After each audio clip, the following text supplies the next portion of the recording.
Hello সবাইকে, কেমন আছো? আশা করি সবাই ভালো আছো। তো আমিও ভালো আছি। আজকে খুব সকাল সকাল ঘুম থেকে উঠে দেখি যে রোদ উঠে গিয়েছে, খুব মিষ্টি রোদ। রোদে বসে এক পট জল খেয়ে নিলাম। আজকের দিনটা কিন্তু ছিল পৌষ মাস যাওয়ার দিন। পৌষ মাস যাওয়ার দিন আমাদের এখানে সবাই খুব ভালোভাবে বাড়ির আনাজ কানাজ পরিষ্কার পরিচ্ছন্ন করে এভাবে লেপে দেয়। তো ফাইনালি আমার লেপালেপি কমপ্লিট। তারপরে আমি আর ছোটু চলে যাচ্ছিলাম ঘোষবাড়ি। তো এখানে এই যে আমি ছিলাম সামনে, তারপরেই ছিল ছোটু। ছোটু তো লাফাচ্ছিল কারণ আজকে পিঠা বানানো হবে। তো ঘোষের কাছ থেকে দুধ নিয়ে আসার পথে দেখলাম এই যে চাল কুটছে এখানে, কারণ ওই যে পিঠা বানানোর জন্য।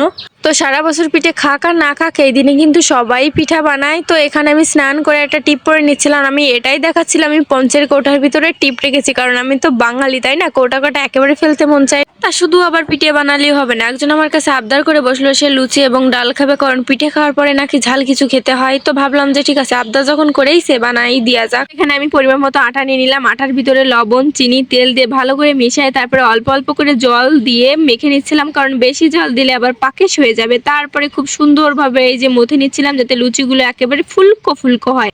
তো তারপরে হলো আসল কাজ, লুচিগুলো গোল গোল করে বেলা। আসলে অনেকে দেখি বলে আমি লুচি বেলতে পারি না, আমি রুটি বেলতে পারি না, আমার মানচিত্র হয়ে যায়। আসলে এগুলো আমার কোনোটাই হয় না। আমি সুন্দরভাবে লুচি রুটি দুটোই গোল করে বেলতে পারি। তো এই যে কথা বলতে বলতে আমার লুচি কমপ্লিট। আমার কিন্তু এখানে প্রত্যেকটা লুচি একেবারে গোল গোল হয়েছিল। তারপরে নিয়ে নিলাম কিন্তু পাটালি দিয়ে কিন্তু আজকে পিঠে বানাবো। পাটালিটা অরিজিনাল গুড়ের পাটালি ছিল না বলে অনেক শক্ত ছিল, এই জন্য আমি নোড়া দিয়ে ভালো করে থেতলে একেবারে ঝুড়ো ঝুড়ো করে নিই। তারপরে এই যে চালের গুঁড়ায় পাটালি দিয়ে গরম জল দিয়ে পিঠের গোলা গুলে ফেলি। আসলে ভিডিও করে দেওয়ার মতো কেউই ছিল না, এই জন্য অল্প অল্প করে সবকিছু ক্লিপ নিয়েছিলাম। তো এখানে আমি রান্নাঘরে চলে আসি তাড়াতাড়ি রান্না করার জন্য। প্রথমে কড়াইতে তেল দিয়ে তেলটা গরম হলে এই যে এখানে লুচি ভেজে নিই। আর হ্যাঁ, আমার কিন্তু প্রত্যেকটা লুচি একেবারে গোল গোল হয়ে ফুলছিল, একটাও ফুলতে বাদ যায়নি। লুচি করব তা যদি আবার না ফোলে তাহলে কি হলো না, লুচি বানানোই তো বৃথা যাবে। তো আমার একে একে সব লুচিগুলো ভাজা হয়ে যাওয়ার পর একটা হাঁড়ি বসিয়ে দিলাম। হাঁড়িটা ভালো করে গরম করে নিয়ে তার ভিতরে 1 লিটার দুধ জাল করে নেব। তো এই যে আমি দুধটাই কিন্তু ঢেলে দিয়েছিলাম। আমি কিন্তু পিঠেটা বানানোর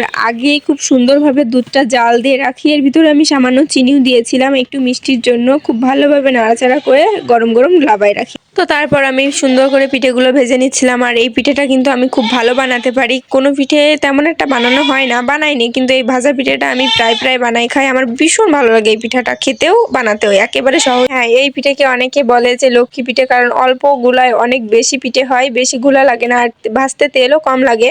যদি এর ভিতরে একটু কাঁচা দুধ দেওয়া হয় তাহলে একেবারেই তেল কম লাগে ভাজতে। তো আমি একে একে সব পিঠেগুলো ভেজে নিচ্ছিলাম। আর হ্যাঁ, দুধের ভিতরে দেওয়ার আগে পিঠেগুলো কিন্তু খুব ভালোভাবে ঠান্ডা করে নিতে হবে, না হলে কিন্তু একেবারে পাকেশ হয়ে যাবে। হ্যাঁ, এই জন্য লুচির সাথে কিন্তু ডালও করেছিলাম, সেই ভিডিওটা আমি করতে পারিনি। ডালটাও কিন্তু অনেক টেস্টি হয়েছিল। তো তারপর ছিল এই যে পিঠা, যার জন্য এত আয়োজন। আমার পিঠাগুলো একটু গরম ছিল বলে হালকা হালকা ভেঙে গিয়েছিল, কিন্তু টেস্টটা অসাধারণ হয়েছিল।